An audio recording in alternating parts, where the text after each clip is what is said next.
퇴직하면 누구나 여유롭고 평화로운 노년이 기다릴 거라 생각합니다. 하지만 현실은 다릅니다. 매일 뉴스에 등장하는 노후 빈곤이라는 단어가 결코 남의 이야기가 아닙니다.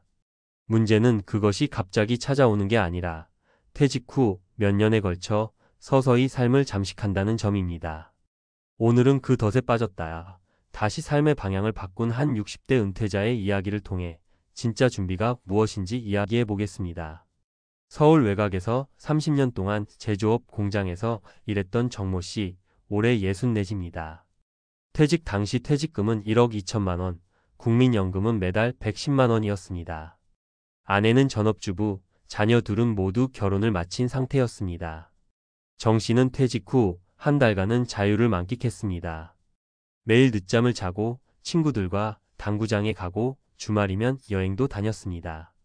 하지만 석 달이 지나자 통장 잔고가 눈에 띄게 줄어들었습니다. 이제부터는 아껴야지라는 생각이 들었지만 이미 지출 구조는 퇴직 전과 다를 바 없었습니다. 전기요금, 관리비, 휴대폰 요금, 자동차 유지비, 각종 모임 회비까지. 회사가 끊기니 돈도 사람도 함께 끊겼습니다. 문제는 소득이 줄어든다는 단순한 사실이 아니었습니다.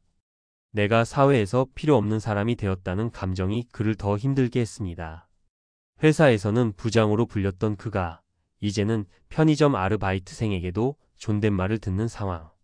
그 미묘한 위축감이 자존심을 갉아먹었습니다. 그러던 중 지인의 소개로 경비직 아르바이트를 시작했습니다. 한 달에 120만 원. 다시 일정한 리듬이 생겼고 그는 오히려 그때부터 마음이 조금씩 안정되었다고 말합니다. 돈보다 중요한 건 내가 여전히 쓸모 있는 사람이라는 느낌이었다고 말했죠. 전문가들은 이런 사례를 이중의 빈곤이라고 부릅니다. 재정적 빈곤보다 더 무서운 건 관계와 의미의 빈곤입니다. 즉, 돈이 줄어드는 것보다 더 큰 문제는 스스로를 가치 없는 존재로 여기게 되는 심리적 붕괴입니다. 많은 60대 은퇴자들이 이 단계를 제대로 대비하지 못합니다. 퇴직 후 생활비만 계산하지 소속감과 자존감을 유지할 방법은 고민하지 않기 때문입니다. 실제로 통계청 자료에 따르면 60대 가구의 월 평균 소득은 약 260만 원, 지출은 250만 원 수준입니다. 수치상으론 균형이 맞지만 이 안에는 의료비나 돌발 지출이 포함되지 않습니다. 병원 한 번 다녀오면 한 달 예산이 흔들리고 경조사 몇 번이면 바로 적자로 돌아섭니다. 그래서 노후 빈곤은 숫자의 문제가 아니라 예측 불가능한 변수에 대한 방어력의 문제입니다. 이 방어력을 키우는 가장 현실적인 방법은 세 가지입니다. 첫째, 생활비의 고정비를 줄이는 것. 둘째, 작은 일이라도 꾸준히 벌 수 있는 구조를 만드는 것. 셋째, 돈이 들지 않아도 지속 가능한 사회적 관계망을 유지하는 것입니다. 정 씨는 퇴직 2년 차부터 이 원칙을 직접 실천했습니다. 자동차를 팔고 대중교통으로 전환했고 부부가 함께 도시락을 싸서 근처 산책로에서 점심을 먹는 걸 일상으로 만들었습니다. 그리고 동네 복지관의 봉사 프로그램에 참여하면서 새로운 친구들을 만나기 시작했습니다. 처음엔 무료 봉사라 해서 부담이 없었는데 사람들과 웃고 대화하다 보니 오히려 그 시간이 나를 살렸어요. 그는 이렇게 말했습니다. 지금 그의 월 지출은 180만 원, 소득은 연금과 아르바이트를 합쳐 230만 원. 돈은 여전히 많지 않지만 마음의 안정감은 퇴직 전보다 훨씬 크다고 합니다. 이 사례가 우리에게 주는 메시지는 분명합니다. 노후 준비는 돈만의 문제가 아닙니다. 삶의 구조를 바꾸는 일, 즉 줄이고 벌고 연결되는 것이 함께 가야 합니다. 단순히 은행 잔고를 늘리는 게 아니라 나의 생활 리듬을 유지할 수 있는 시스템을 만드는 게 진짜 준비입니다. 그리고 그 시작은 퇴직 후가 아니라 퇴직 전 5년 혹은 10년 전부터여야 합니다. 익숙한 생활비 패턴을 조금씩 낮추고 퇴근 후 12시간을 활용해 새로운 관계나 활동을 만들어 보는 것. 그것이 노후 빈곤의 덫을 피하는 유일한 방법입니다.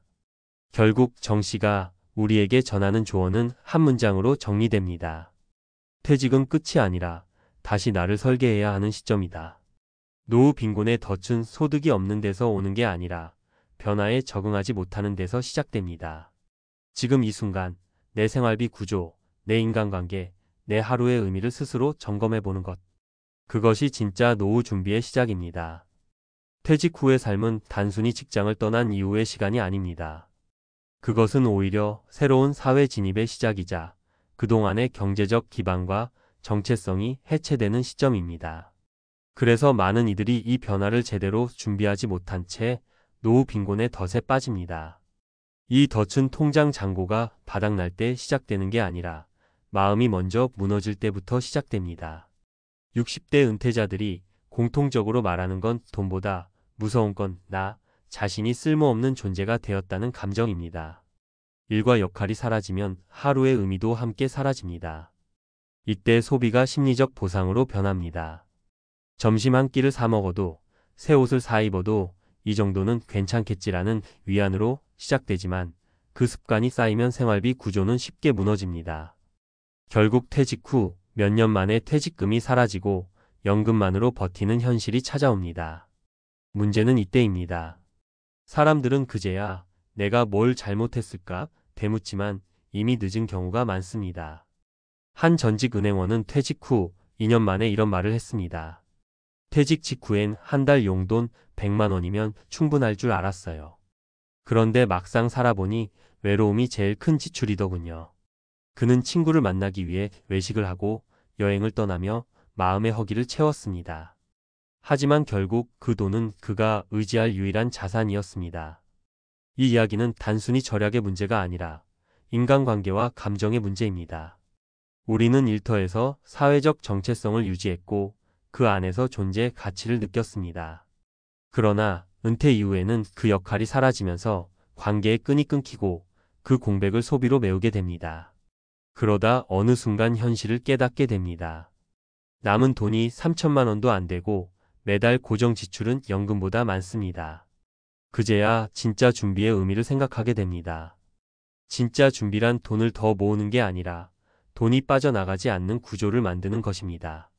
즉, 고정비를 낮추고 생활 습관을 단순화하는 일입니다. 한 62세 은퇴자는 이렇게 말했습니다. 집 평수를 줄였더니 전기요금, 관리비, 난방비가 줄었어요. 그 돈으로 한 달에 2번 연극을 봅니다. 이게 제 인생의 사치예요. 그의 이야기는 중요한 시사점을 줍니다. 줄이는 건 결핍이 아니라 자유입니다. 덜 쓰는 법을 아는 사람만이 오래 버틸 수 있습니다. 하지만 대부분의 사람들은 퇴직 이후에도 직장 시절의 소비 패턴을 유지합니다. 커피가, 차량 유지비, 외식비가 줄지 않습니다. 결국 퇴직 전에는 여유였던 지출이 퇴직 후에는 부담으로 바뀝니다. 노후 빈곤의 덫은 숫자가 아니라 구조의 문제입니다. 매달 300만 원을 쓰는 사람이라도 지출 구조가 유연하면 위기를 버틸 수 있습니다. 하지만 고정비가 높고 관계가 좁은 사람은 400만 원을 받아도 불안합니다. 또 하나의 현실적인 덫은 자녀 지원입니다. 부모 세대는 여전히 자녀 결혼, 주택 자금, 손주 돌봄에 손을 내밉니다. 그러나 은퇴 후의 자녀 지원은 결국 자신의 노후를 갉아먹습니다. 실제로 한 65세 은퇴자는 이런 말을 남겼습니다. 아이 집 보태준 게 아직도 마음의 짐이에요. 그때는 잘한 일이라 생각했는데 이제는 나 자신을 너무 가볍게 여겼던 것 같아요.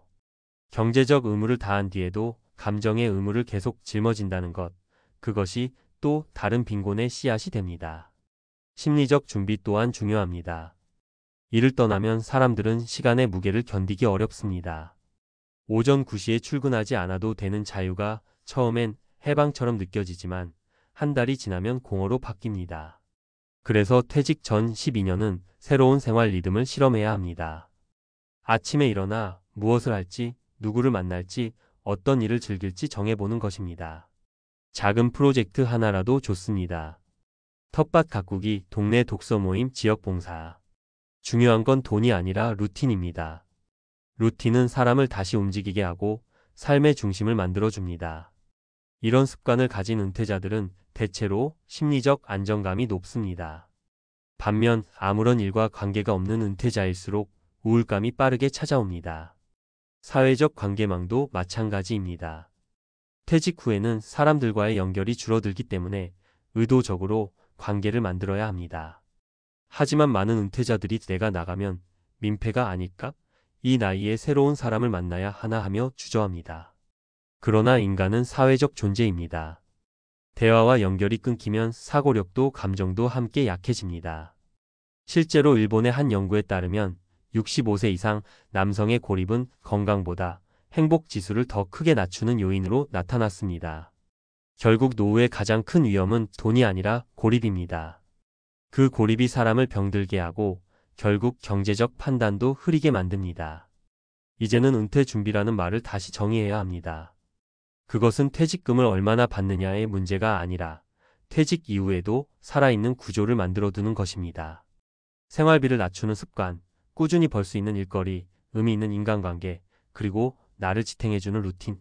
이 네 가지가 함께 있을 때 노후 빈곤의 덫은 피할 수 있습니다.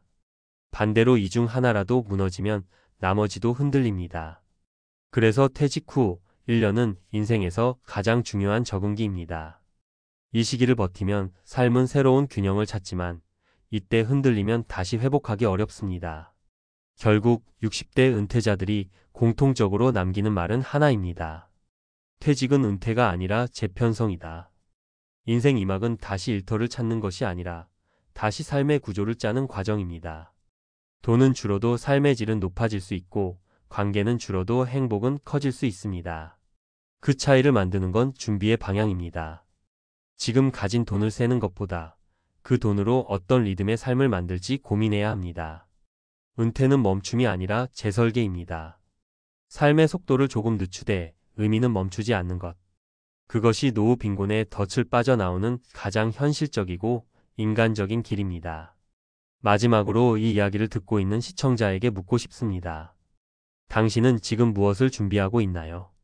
더 많은 돈인가요? 아니면 더 단단한 일상인가요? 돈은 언젠가 줄어듭니다. 그러나 생활의 구조와 마음의 방향은 우리가 지금부터 바꿀 수 있습니다. 퇴직은 인생의 마지막이 아니라 또 한 번의 설계 기회입니다. 늦었다고 생각할 때가 아니라 바꿀 수 있을 때 시작하는 것.